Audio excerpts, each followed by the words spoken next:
여러분, 새벽 기도 속에서 하나님께 마음을 드리며 이 시간을 시작합시다. 지금 삶이 고난으로 흔들리고 계십니까? 기도에도 하나님의 응답이 들리지 않고 앞길이 막힌 듯 느껴지신 적이 있으신가요? 가정의 갈등, 재정의 어려움, 건강의 연약함 속에서 마음 깊이 이렇게 물으셨을지 모릅니다. 하나님, 왜 이 시련을 저에게 허락하셨나요? 하지만 여기 깊은 은혜의 진실이 있습니다. 하나님께서 여러분의 믿음을 시험하실 때 그분은 우리를 버리신 것이 아니라 더 큰 사명과 더 깊은 믿음으로 인도하십니다. 성경은 이렇게 약속하십니다. 여러분의 믿음의 시련은 금보다 귀한 것입니다. 이는 베드로전서 1장 7절의 말씀입니다.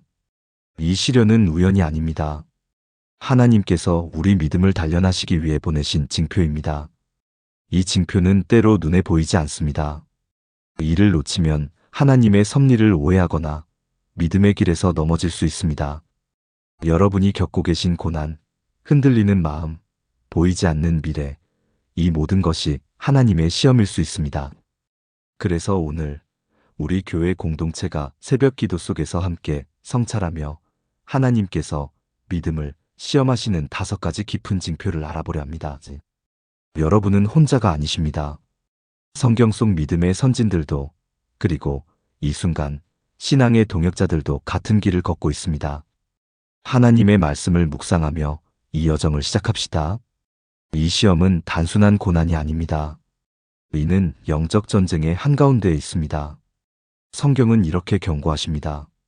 우리의 싸움은 혈과 육에 대한 것이 아니라 정사와 권세, 이 어두움의 세상 주관자들, 하늘에 있는 악의 영들에게 대함이라 하셨습니다. 이는 에베소서 6장 12절의 말씀입니다. 사탄은 우리의 믿음이 강해지는 것을 두려워합니다.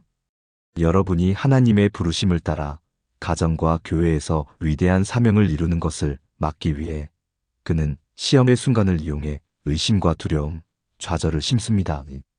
이 징표를 무시하면 믿음이 약해져 넘어질 수 있습니다. 그러나 하나님의 은혜는 언제나 우리를 붙드십니다. 성경을 보십시오. 아브라함은 이삭을 제물로 바치라는 시험을 받았습니다. 욥은 모든 것을 잃고도 하나님을 신뢰해야 했습니다. 예수님조차 광야에서 40일 동안 사탄의 시험을 받으셨습니다. 이들은 시험을 통해 하나님의 더 큰 섭리를 발견했습니다. 여러분도 지금 그런 시험의 순간에 계실 수 있습니다. 그렇다면 하나님께서 여러분의 믿음을 시험하시는 5가지 징표는 무엇입니까? 새벽 기도의 마음으로 하나씩 성찰해 봅시다. 첫 번째 징표는 예기치 않은 장애물입니다. 우리 교회 공동체에서 하나님의 뜻을 따라 새벽 기도하며 가정과 삶을 위해 헌신할 때 갑자기 길이 막힌 듯 느껴지신 적 있으신가요? 직장에서의 해고, 자녀와의 갈등, 재정의 어려움, 갑작스러운 건강 문제까지.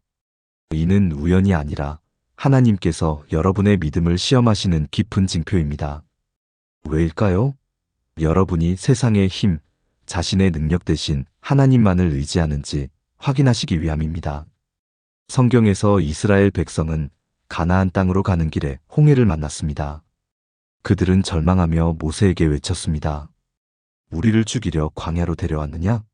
이는 출애굽기 14장 11절의 말씀입니다. 하지만 하나님은 홍해를 가르시며 기적을 베푸셨습니다. 여호와께서 너희를 위하여 싸우시리니 너희는 가만히 있을지니라 하셨습니다. 이는 출애굽기 14장 14절의 약속입니다. 홍해는 그들의 믿음을 시험하는 장애물이었지만 하나님은 그곳에서 믿음을 단련하셨습니다. 다니엘도 바벨론 왕궁에서 하나님을 섬기다 사자굴에 던져지는 시험을 맞았습니다. 그는 이렇게 고백했습니다. 나의 하나님이 사자를 보내사 그 입을 봉하셨다. 이는 다니엘 6장 22절의 말씀입니다. 여러분의 재정 위기, 가정 갈등, 건강 문제도 하나님의 시험일 수 있습니다. 새벽 기도 속에서 이 징표를 묵상하며 하나님의 인도하심을 구하십시오. 이 시험을 이기려면 첫째, 새벽 기도 중 5분간 상황을 하나님께 맡기십시오. 이렇게 기도해 보세요. 주님, 이 장애물을 넘어갈 은혜를 주옵소서. 둘째, 말씀을 묵상하십시오. 시편 46편 1절은 이렇게 말씀하십니다. 하나님은 우리의 피난처시요 힘이시라. 이 말씀을 새벽마다 소리내어 읽으세요. 셋째, 교회 소그룹에서 동역자를 찾으십시오. 신앙의 동료와 기도하면 장애물이 작게 느껴집니다. 넷째, 감사의 기도를 드리십시오. 어려움 속에서도 하나님의 선하심을 감사하면 마음이 평안해집니다. 다섯째, 작은 승리를 기록하십시오. 장애물을 넘을 때마다 일기에 적어 하나님의 은혜를 기억하십시오. 이제 시편 46편 1에서 5절을 낭독하며 묵상합시다. 하나님은 우리의 피난처시요 힘이시라. 환난 중에 만날 큰 도움이시라. 잠시 침묵하며 이 말씀을 마음에 새기십시오. 두 번째 징표는 하나님의 침묵입니다. 여러분이 새벽 기도회에서 간절히 기도하는데 하나님의 응답이 들리지 않을 때 마음이 얼마나 무겁습니까? 주님 계신가요? 제 기도를 들으시나요? 이런 의심이 들 수도 있습니다. 외로움과 좌절이 밀려옵니다. 하지만 이 침묵은 버림이 아니라 하나님께서 믿음을 시험하시는 은혜로운 징표입니다. 욥은 재산, 자녀, 건강을 잃고 하나님께 부르짖었지만 오랫동안 침묵만 들었습니다. 친구들은 그를 비난했고 그는 외로움 속에서 고통받았습니다. 하지만 그는 이렇게 고백했습니다. 내가 주께 대하여 귀로만 들었더니 이제는 눈으로 주를 배움나이다. 이는 욥기 42장 5절의 말씀입니다. 침묵은 욥의 믿음을 깊게 하였고 하나님의 영광을 보게 했습니다. 하박국 선지자도 이스라엘의 고난 속에서 부르짖었지만 즉각적인 답을 받지 못했습니다. 그러나 성경은 이렇게 약속하십니다. 지체되는 것 같을지라도 기다리라. 그때가 반드시 오리라. 이는 하박국 2장 3절의 말씀입니다. 여러분의 침묵도 하나님의 준비 시간입니다. 새벽 기도 속에서 이 징표를 성찰하십시오. 이 시험을 이기려면 첫째, 인내하십시오. 하나님의 침묵은 무시가 아니라 섭리의 시간입니다. 둘째, 말씀을 가까이 하십시오. 이사야 40장 31절은 이렇게 말씀하십니다. 여호와를 앙망하는 자는 새 힘을 얻으리니. 이 말씀을 매일 묵상하십시오. 셋째, 감사의 기도를 드리십시오. 응답이 없어도 하나님의 선하심을 감사하십시오. 넷째, 일기를 쓰십시오. 침묵 속 감정을 기록하면 나중에 하나님의 응답을 볼 때 믿음이 자랍니다. 다섯째, 예배로 침묵을 채우십시오. 주 품에 품으소서 같은 찬양을 부르며 하나님의 임재를 느끼세요. 이제 이사야 40장 29에서 31절을 낭독하며 묵상합시다. 이 말씀을 묵상하며 이렇게 기도하세요. 주님, 제 믿음을 인내로 채워주소서. 세 번째 징표는 유혹의 증가입니다. 믿음이 시험받을 때 사탄은 유혹을 보내 우리의 마음을 흔듭니다. 물질적 욕망, 정욕, 교만, 심지어 신앙을 포기하라는 유혹까지. 이는 여러분이 하나님의 길을 걷고 있다는 증거입니다. 사탄은 하나님의 부르심을 따르는 자를 가장 강하게 공격합니다. 예수님도 광야에서 40일 동안 시험받으셨습니다. 예수께서 성령에게 이끌리시어 마귀에게 시험을 받으러 광야로 가셨다고 마태복음 4장 1절은 말씀하십니다. 사탄은 돌을 떡으로 만들라고 유혹했지만 예수님은 이렇게 응답하셨습니다. 사람이 떡으로만 사는 것이 아니요 하나님의 말씀으로 사느니라. 이는 마태 4장 4절의 말씀입니다. 예수님조차 시험받으셨다면 우리는 예외일 수 없습니다. 요셉도 보디발의 아내로부터 유혹받았지만 이렇게 말했습니다. 내가 어찌 이 악을 행하여 하나님께 죄를 지으리까? 이는 창세기 39장 9절의 말씀입니다. 요셉의 믿음은 그를 이집트 총리로 높였습니다. 여러분의 유혹도 시험입니다. 이 시험을 이기려면 첫째, 말씀을 무기 삼으십시오.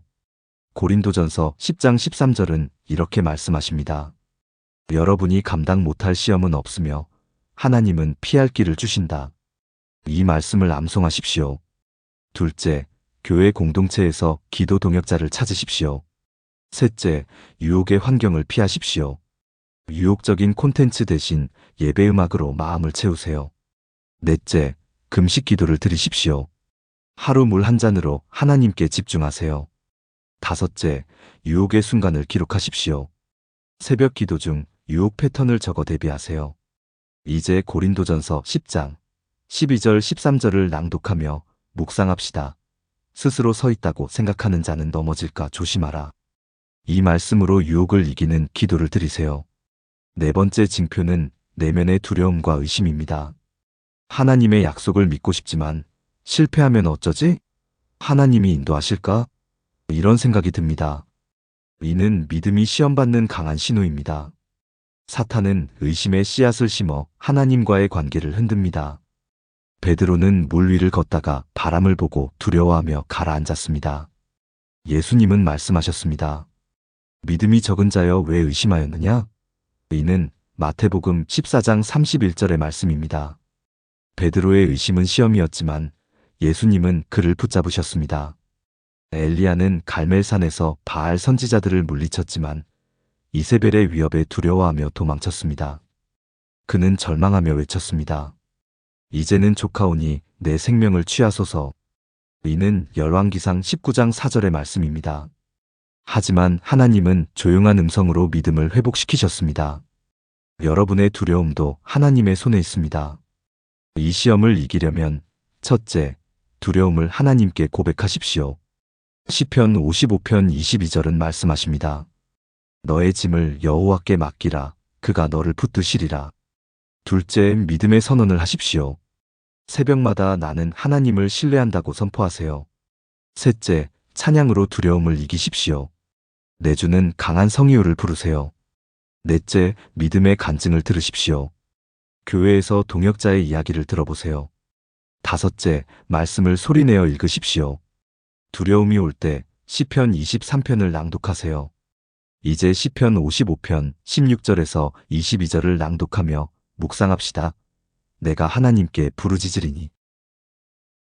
이 말씀을 묵상하며 두려움을 맡기는 기도를 드리세요. 다섯 번째 징표는 희생을 요구받는 순간입니다. 하나님께서 소중한 것을 내려놓으라 하실 때 믿음이 가장 강하게 시험받습니다. 시간, 재정, 관계, 심지어 꿈까지. 이는 하나님을 얼마나 사랑하고 신뢰하는지 보여줍니다. 아브라함은 이삭을 제물로 바치라는 명령을 받았습니다. 하나님은 말씀하셨습니다. 네가 너의 독자까지도 아끼지 아니하였으니 이제야 네가 나를 경외하는 줄을 내가 아노라. 이는 창세기 22장 12절의 말씀입니다. 아브라함의 희생은 더 큰 축복으로 이어졌습니다. 한나는 하나님께 사무엘을 바치겠다고 서원하고 성전에 드렸습니다. 그녀는 말했습니다. 내가 그를 여호와께 드렸나이다. 이는 사무엘상 1장 28절의 말씀입니다. 한나의 희생은 하나님의 은혜를 드러냈습니다. 여러분의 헌금, 가정 헌신도 시험일 수 있습니다. 이 시험을 이기려면 첫째, 순종하십시오. 하나님께서 요구하시는 것을 드리세요.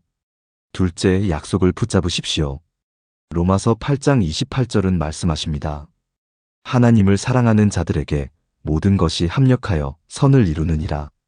셋째, 희생을 기쁨으로 바꾸십시오. 헌금 드릴 때 주님, 이 모든 것이 주님의 영광을 위함입니다라고 기도하세요. 넷째, 희생을 일기에 기록하십시오. 새벽 기도 중 헌신의 의미를 적으세요. 다섯째, 희생 후 감사 기도를 드리십시오. 이제 로마서 8장 26절에서 28절을 낭독하며 묵상합시다. 성령이 우리를 위하여 간구하시나니 이 말씀으로 헌신의 기도를 드리세요.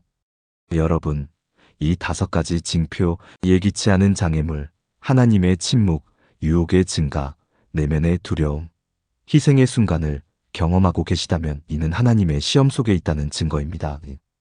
이 징표를 무시하면 믿음이 약해질 수 있습니다. 하지만 두려워하지 마십시오. 하나님은 여러분을 더 강한 믿음과 위대한 사명으로 인도하십니다. 성경은 약속하십니다. 시험을 참는 자는 복이 있나니 시험을 이기고 나면 생명의 면류관을 얻으리라. 이는 야고보서 1장 12절의 말씀입니다. 새벽 기도 속에서 행동하십시오. 오늘 5분간 기도하며 시험을 하나님께 맡기세요. 말씀을 묵상하고 교회 소그룹에서 동역자와 기도하십시오. 목회자와 상담하며 믿음을 굳건히 하세요. 여러분은 이 시험을 이길 수 있습니다. 하나님의 능력은 여러분 안에 계십니다. 마지막으로 묻습니다. 이 시험을 싸워 하나님의 축복을 받으시겠습니까? 아니면 놓치시겠습니까? 선택은 여러분의 몫입니다. 하나님께서 우리를 붙드시고 인도하시리라 믿습니다. 이제 히브리서 12장 1절에서 2절을 낭독하며 마무리합시다.